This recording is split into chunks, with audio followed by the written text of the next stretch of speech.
Ao redor de 5.000 peregrinos de 50 países diferentes pasaron durante o 2017 pola comarca do Salnés. Dende a Mancomunidade teñen moi claro as responsables deste éxito internacional, a variante espiritual e a ruta do Padre Sarmiento. Y esto es lo que hay.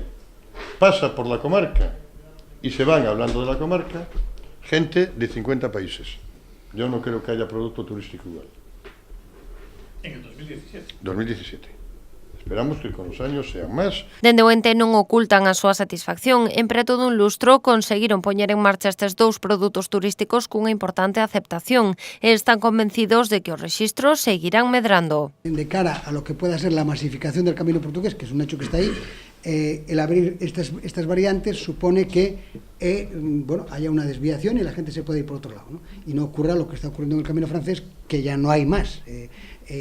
Y aquí con esta salida se puede ir en el barco, se puede ir a pie, por Villagarcía, por Catoira, en fin, se sube y eso pues nos quedan 3 años para el año 2021, con lo cual yo creo que en el camino, en la variante espiritual, dentro de 3 años, en el 2021, pues estamos hablando de 12.000 o 15.000 peregrinos. Ojalá. Para os vindeiros anos, a Mancomunidade xa se marca novos obxectivos. Un deles, conseguir que a variante espiritual e a ruta do Padre Sarmiento sexan tamén escollidas como camiños de retorno para os peregrinos que chegan a Santiago, como unha alternativa a Fisterra. Pues figúrate que se dan la vuelta y dicen, pues mira, yo termino allí, hago la Terlatio, bajo en Vilanova y cojo la Sarmiento y voy por el Grove, por San Senso y por todo esto y me quedo unos días por ahí.